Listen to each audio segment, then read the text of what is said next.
Samantha, alcoholic. Um, let's see here. I'm probably gonna keep it somewhat general since this is being, recorded and going on YouTube, and I have I'm not sure how healthy amount of techno paranoia. Uh, but let's see here. I started drinking when I was 16 with a friend of mine. We convinced an older guy to buy us an 18 pack of Bud Light, and we sat at a little picnic table in sort of a wooded lot, and we split it three ways, and it definitely changed my life. I From that point on, every weekend, it was sort of like a where's the party, where's the get together. Um, it was it's what my life immediately revolved around. I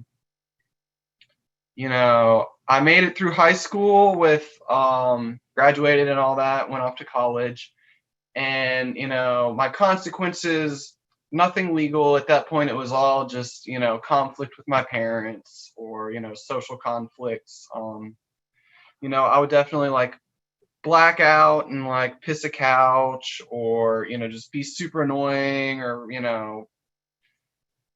but it wasn't like, I don't know, it didn't immediately get crazy. It was just partying a bit too hard. um I wanted to go away, so I moved over 1,000 miles away from the town where I was born and raised, and I went off to university, and it was sort of a smaller liberal artsy type of university where everyone was kind of like a studious. It had more of a studious vibe. It wasn't a party school or anything, and I was trying to like keep things from getting too crazy. But immediately I found a good group of friends that liked to drink like I did, and my drinking went from like a Friday night and Saturday night thing, and over the course of the first semester, it became like a Wednesday through Sunday type thing. And I guess by my sophomore year, I had gotten pretty depressed and was drinking all day, every day, and was dealing with some outside issues related to gender identity and what have you. And I blacked out, and which not the first time I blacked out, but at that point I blacked out and I drove my car through a mailbox, a stop sign, and a tree. I got arrested, and I got to skip jail and go directly to the ICU. And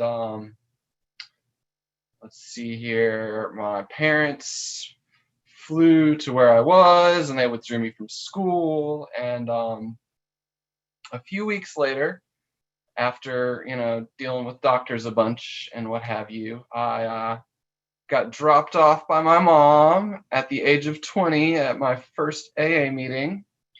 And then a few days later, I got dropped off at my second AA meeting. And the day after that, I got dropped off at a inpatient rehab facility. Um, and I did like a month in rehab and then a year and a halfway house. And let's see here. I stayed sober for like a little over 3 years. Everyone else knew I had a problem. I knew I had a problem, but I had not like conceded to my innermost self that I was an alcoholic and could not stop drinking. I was like, okay, yeah, there were some problems when I drank, but I can figure them out. So once like the obligations of like, you know, me living with other people in recovery and this and that, like slowly all those things sort of fell away. And I was, I drank again, inevitably. And I drank again. It was immediately off to the races, every day, for like a year and a half. And I definitely discovered some new lows. And and I was like, well, if I can just figure out how to do like some of the ideas they talk about in AA, like if I'm completely honest with people and this, that, and the other, then I'll be able to like figure out how to drink without drinking alcoholically. And I had all these like weird thoughts about how I could like still figure it out. And I guess a year and a half of me doing my best to figure it out and blacking out and wrecking my life was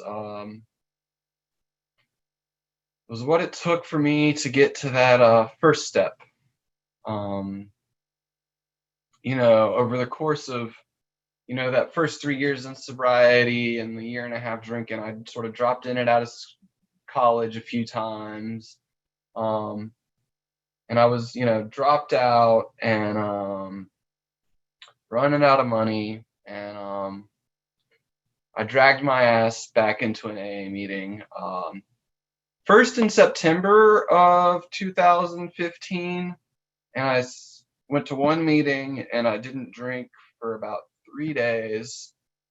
And then I drank again for about another month. And then I had a worse blackout with it was a lot more chaos, so to speak, and not the fun kind. And so my sobriety date is mid-October 2015. After, I guess, I had blacked out at a football game and then ran about a half a mile from one apartment complex back to my apartment complex naked. And I showed up and, my roommates were having a little party, so that was good fun. And I broke down my bedroom door and yeah, it was, I don't know, not fun. But that was sort of like, I guess, the hair that broke the camel's back, I guess, was losing all my wallet, cell phone, keys, clothes, and I don't know. So that, along with all the blackouts and chaos and, as the big book says, terror, bewilderment, frustration, and despair leading up to that moment, I realized that I could not control my drinking and or control and enjoy. I couldn't drink like a normal person. I couldn't have a couple drinks and then, go around and live my life like a normal person. So I came back into AA and,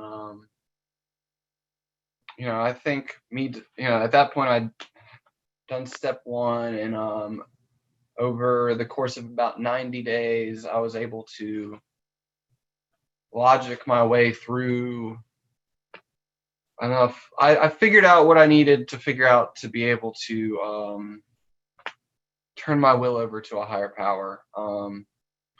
Some books and ideas expressed in by Neil Gaiman and Terry Pratchett in like American Gods and Small Gods, and sort of throughout a lot of like Terry Pratchett's work, that like the idea of God itself and how like the belief itself like gives the higher power its like existence. Like I was able to overcome some sort of like resentments at some ideas and organizations that had sort of tried to force their ideas of God and what God wants down my throat. So I was able to find a higher power that resonated with me, that I was able to turn my will over to. And then I proceeded to like not make any progress on any step work for a while until someone showed up into my life, and I don't know, their presence sort of helped to motivate me to begin to move forwards on some step work. And so I was able to, move forward on 4 and 5 and 6 and 7. And then sort of some inappropriate stuff happens, and some like sort of 13th step related stuff, if you catch my drift, happened that I was, should not have done.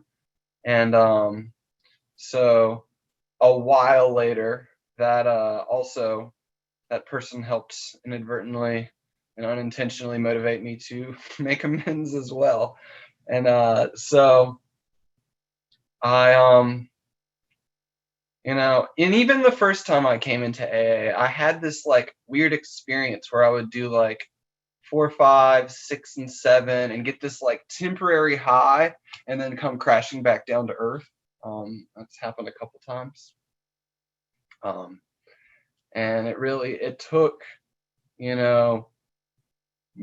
doing my best to make amends to really like get back to a sort of in spiritual, to be finally in conscious contact with my higher power, which was a really great experience and continues to be when that's happening, because that's definitely not always the case. But yeah, since then I have managed to go back to school and graduate. I have a service position with the local AA district. I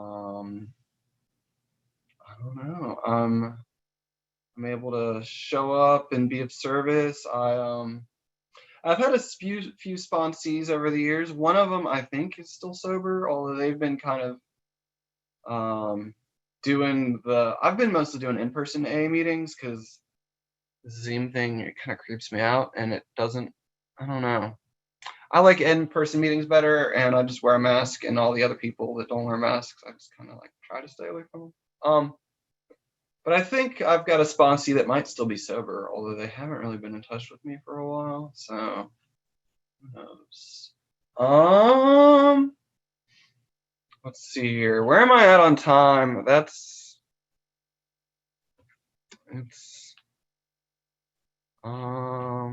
you want to be done, or do you want to say more stories?